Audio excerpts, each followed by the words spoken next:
బులెటిన్లో మరో breaking news. Telangana ప్రభుత్వం డ్రగ్స్ పై ఉక్కుపాదం మోపిన వేళ విస్తృతంగా తనిఖీలు సాగుతున్నాయి.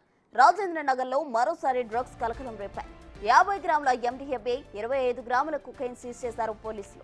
నైజీరియా లేడీ కిలాడిని అరెస్ట్ చేయగా పరారీలో మరో 4 ఉన్నట్లు సమాచారం. బెంగళూరు నుంచి హైదరాబాద్ కు డ్రగ్స్ సరఫరా చేస్తున్నట్లు పోలీసులు గుర్తించారు. వీటిని హైదరాబాద్ లో విక్రయిస్తున్నట్లు సమాచారం అందించారు. భార్య భర్తతో పాటు మరో 3 డ్రగ్స్ విక్రయిస్తున్నట్లు పోలీసులు అంచనా వేస్తున్నారు. గత కొంతకాలంగా డ్రగ్స్ దందా కొనసాగుతోంది. NDPS యాక్ట్ కింద కేసు నమోదు చేసిన అధికారులు దర్యాప్తు చేస్తున్నారు. నైజీరియాకు చెందిన తంపా ఫైడల్మాను జైలుకు తరలించారు. సన్ సిటీ అడ్డాగా డ్రగ్స్ దందా చేసుకుని కొనసాగుతున్నట్లు సమాచారం.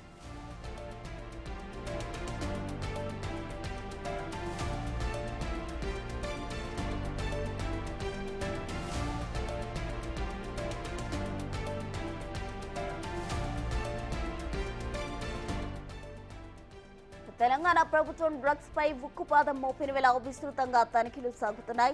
రాజేంద్ర నగర్ లో మరోసారి డ్రగ్స్ కలకలం రేపాయి. 50 గ్రాముల MDMA, 25 గ్రాముల కొకైన్ సీజ్ చేశారు పోలీసులు.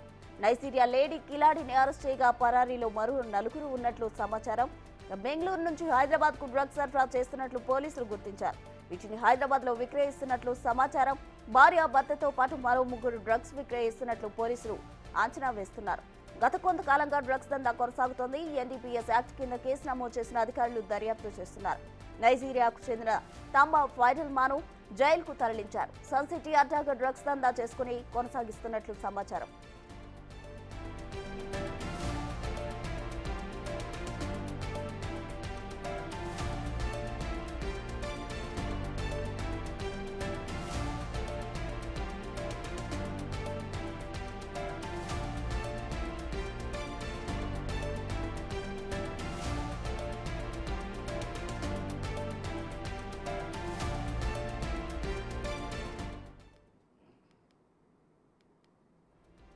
తెలంగాణ ప్రభుత్వం డ్రగ్స్ పై ఉక్కుపాదం మోపుతోంది. దీనికి సంబంధించి మరిన్ని వివరాలు మా ప్రతినిధి రానా అందిస్తారు. రానా, చెప్పండి. అయితే విస్తృతంగా ఆ డ్రగ్స్ కు సంబంధించి తనిఖీలు చేపడుతున్నారు. అయినప్పటికీ కూడా కొన్ని చోట్ల డ్రగ్స్ పట్టుబడుతున్నాయి. అయితే ప్రజెంట్ రాజేంద్ర నగర్ లో మరోసారి డ్రగ్స్ కలకలం రేపిన పరిస్థితి మనం చూస్తున్నాం. దీనికి సంబంధించి తాజా డీటెయిల్స్ ఏంటి?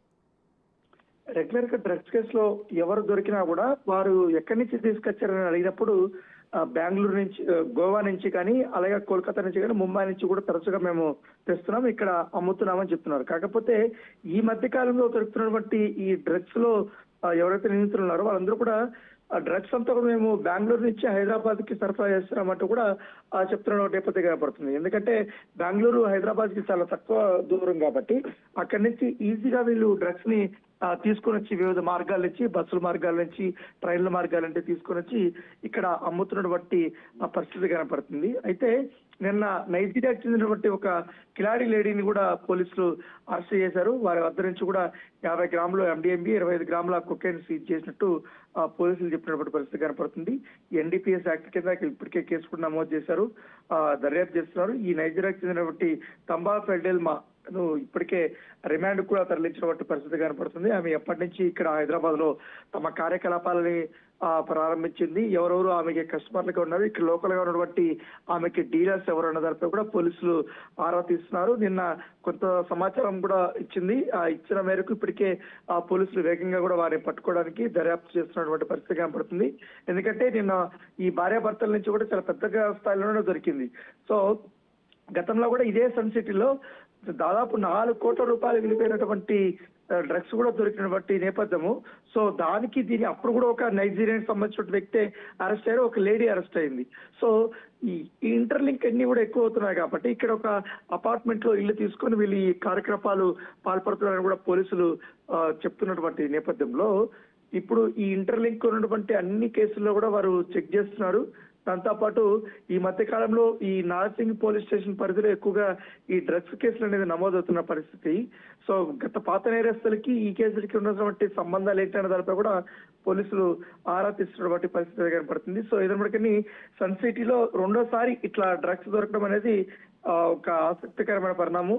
దాంతో పాటు ఈ ఏరియా పైన కాస్త ఎక్కువ నిఘా పెట్టాలని కూడా అధికారులు చెప్తున్నారు. ఈ మధ్య కాలంలో వేగంగా కూడా సిటీ అభివృద్ధి చెందుతుంది కాబట్టి ఈ సన్ సిటీ బెల్లగూడ ప్రాంతాల్లో చాలా అపార్ట్మెంట్లు కొత్తగా వెలిసాయి. సో ఈ నేపథ్యంలో ఎక్కువ మంది ఇక్కడ నివాసం ఉండడానికి వస్తున్నారు. దాంతో నైజీరియన్స్ కూడా కొంచెం ఎక్కువ, ఎందుకంటే మామూలుగా నైజీరియన్స్ మెహదీపట్నం పరిసర ప్రాంతాల్లో ఎక్కువగా ఉంటారు. కాకపోతే అది లంగారావు సన్ సిటీ వరకు కూడా వాళ్ళు ఇప్పుడు నివాసాలు పెట్టుకుంటున్నారు. సో వీళ్ళందరూ నైజీరియన్స్ ఎక్కడెక్కడ ఉన్నారు ఏంటి అనే దానిపై కూడా పోలీసులు డీటెయిల్స్ తీసుకుంటే వారిని పూర్తి స్థాయిలో విచారిస్తే ఈ డ్రగ్స్ లింకులు మరింతగా బయటపడే అవకాశం ఉందనేసి కూడా పోలీసులు భావిస్తున్నారు. Right Rana, thank you.